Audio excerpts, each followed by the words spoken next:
Thank you, Paturi ji. Thank you, Chari ji.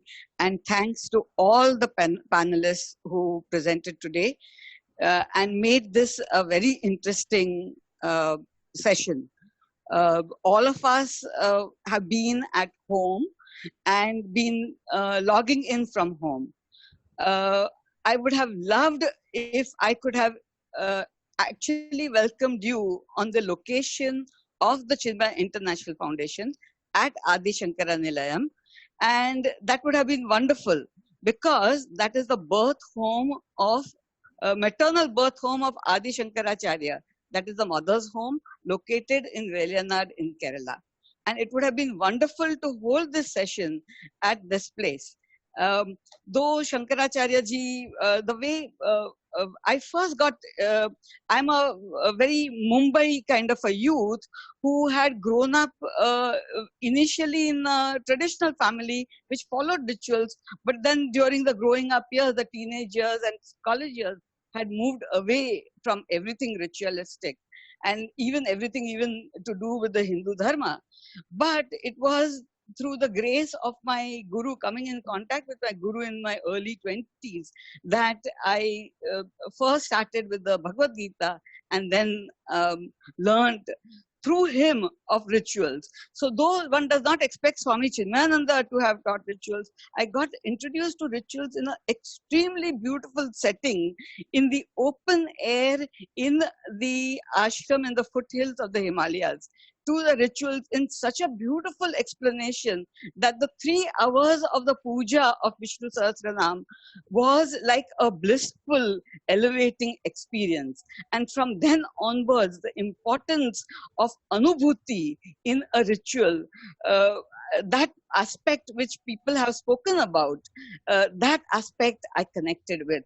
So whether I have personally performed arti or personally performed any aspect of the ritual, there have been some extremely elevating moments of my own personal life where I can vouch for, where hours of 6 and 8 hours of the yajna has passed as though it was no time at all. So even though various individual acts happen during a yajna, all of them amalgamate into almost a meditative experience for a person who participates, and where all of the participants are fully into the ritual itself. So I can see where the ritual plays a very important in the personal and in the social and the community life. And obviously, if it is undertaken at a much larger level, even in the national life or even the world, for the world. So I was very interested when it was mentioned by you that it can do a healing and the nourishing aspect of the ritual, of the Vedic ritual. I was very, very interested in those aspects also. So I have had certain personal experiences, and as a Chinmaya Mission member in various Chinmaya Mission ashrams, with the rituals that are followed over there, though we are said to be following the Gnana Marga. So Karma Gnana Samuchaya is present through all of this. It is understood that karma, without the chitta shuddhi of the karma, it is not possible to walk the path of Gnana Marga very far. So I am so happy that this has happened.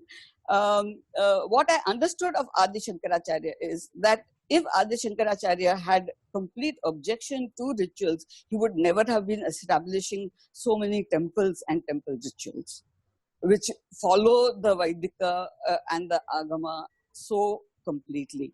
So Adi Shankaracharya cannot be interpreted as against karma kanda or against any karma in any. He gave it its own importance, not did not discard it. Did not discard, as Gaudiji has also said, and as others have also said. But I'm very, very happy that over 300 participants participated in this.